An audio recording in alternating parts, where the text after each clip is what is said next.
तो आज हम बात करेंगे स्कैरी पंपकिन यूट्यूब चैनल की एक ऐसी कहानी की जो प्यार, जुनून और एक अलौकिक खौफ के अंधेरे में बहुत ही गहरे उतरती है। ये जो लाइन है ना, ये इस पूरी कहानी का कह सकते हैं दिल है। एक ऐसी कहानी जिसकी शुरुआत होती है आधी रात को एक मेंटल हॉस्पिटल से। तो सोचिए, एक मेंटल हॉस्पिटल है और वहां रचना नाम की एक नई नर्स अपनी पहली, जी हाँ, पहली नाइट शिफ्ट पर आई है। चारों तरफ सन्नाटा, इतना कि हर छोटी से छोटी आवाज भी दिल दहला दे। अब जैसे ही रचना उस कमरे के पास जाती है, उसकी नजर पड़ती है मरीज नैना पर और उसे देखकर ही वो अजीब सा महसूस करने लगती है। और तभी नैना अचानक अपनी गर्दन को एक झटके में घुमाती है और पागलों की तरह हंसने लगती है। सोचिए वो मंजर, रचना तो डर के मारे वहीं पत्थर बन गई।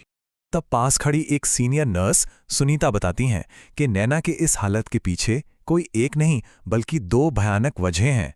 पहला, एक ऐसा प्यार जिसने उसे पागल बना दिया, और दूसरा, एक भटकती हुई आत्मा का खौफनाक साया। तो आखिर ये सब हुआ कैसे? चलिए देखते हैं। सुनीता नैना की कहानी सुनाना शुरू करती है।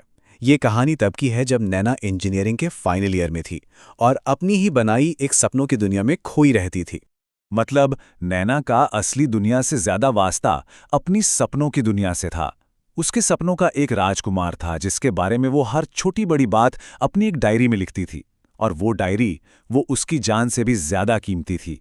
लेकिन फिर कहानी में एक ऐसा मोड़ आता है जो सब कुछ बदल देता है। नैना से उसकी वो डायरी खो जाती है, और पता है वो किसे मिलती है? उसके ही क्लासमेट जतिन को। और जतिन उसे लौटाने के बजाय चुपके से अपने पास रख लेता है। अब जतिन क्या करता है? वो उस डायरी को एक ब्लूप्रिंट की तरह इस्तेमाल करता है। वो खुद को बिल्कुल वैसा ही बना लेता है जैसा नैना ने अपने सपनों के राजकुमार के बारे में लिखा था। अब नैना, एक तरफ उसे डायरी खोने का दुख था और दूसरी तरफ उसका सपनों का राजकुमार अचानक उसके सामने खड़ा था। इसी उलझन में वो जतिन का प्रपोजल मान लेती है। लेकिन ये सपना बहुत जल्द एक भयानक ख्वाब में बदलने वाला था, क्योंकि जतिन का प्यार अब प्यार नहीं रहा था। वो एक खतरनाक, जानलेवा जुनून बन चुका था। जतिन का पागलपन अब तेजी से बढ़ने लगा था। उसका बर्ताव दिन ब दिन अजीब और हिंसक होता जा रहा था, और नैना, जो कभी उसे अपना सपना समझती थी, अब उसी से खौफ खाने लगी थी। इसी डर के मारे एक दिन नैना हिम्मत करके जतिन के घर पहुंच जाती है। उसे नहीं पता था कि वहां उसे एक ऐसा सच पता चलने वाला है जो उसकी पूरी दुनिया को हिलाकर रख देगा। जतिन के कमरे में नैना को अपनी वही खोई हुई डायरी मिलती है। ये देखते ही उसका सबसे बड़ा डर सच साबित हो जाता है। पर यह तो बस शुरुआत थी। वहीं उसकी मुलाकात होती है जतिन के चाचा से, और वो जतिन की पुरानी दिमागी बीमारी का राज खोलते हैं। वो बताते हैं कि जतिन को खूबसूरत चीजें जमा करने का एक अजीब सा जुनून था, और जतिन के उस कलेक्शन का असली खौफनाक सच तो तब सामने आता है जब नैना को उसकी पिछली गर्लफ्रेंड्स की तस्वीरें मिलती हैं। वो सारी लड़कियां जो बहुत ही अजीब हालातों में गायब हो चुकी थीं। फिर नैना कांपते हुए हाथों से आखिरी तस्वीर को पलटती है, और वो तस्वीर खुद नैना की थी। जी हां, उसे अगली खूबसूरत चीज के तौर पर चुना गया था, जिसे पहले तो हासिल करना था और फिर हमेशा के लिए मिटा देना था। ये एहसास कि वो जतिन का अगला शिकार बनने वाली थी, नैना को अंदर तक तोड़ देता है। उसका दिमाग सुन पड़ जाता है। वो जैसे तैसे वहां से भाग तो निकलती है, लेकिन तब तक उसका दिमागी संतुलन पूरी तरह बिगड़ चुका था। और फिर कुछ दिनों बाद नैना को वो आखिरी धक्का लगता है जो उसे पूरी तरह तोड़ देता है। अखबार में जतिन की आत्महत्या की खबर आती है।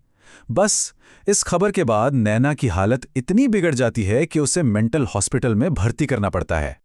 और इसके साथ ही कहानी वापस लौट आती है आज की रात पर, उसी मेंटल हॉस्पिटल के अंधेरे खामोश गलियारों में, जहां नई नर्स रचना अकेली है। सुनीता जैसे ही अपनी बात खत्म करती है, ठीक उसी पल हॉस्पिटल की सारी लाइटें चली जाती हैं। घना अंधेरा, और उस अंधेरे में रचना की बढ़ती हुई दहशत। रचना घबराकर सुनीता को आवाज देती है, पर कोई जवाब नहीं आता। उसे पास में ही एक नोट मिलता है जिस पर जल्दबाजी में कुछ लिखा हुआ था, और उसे ये समझने देर नहीं लगती कि अब वो उस डरावनी जगह पर बिल्कुल अकेली है। और तभी उस घने अंधेरे में एक परछाई दिखाई देती है।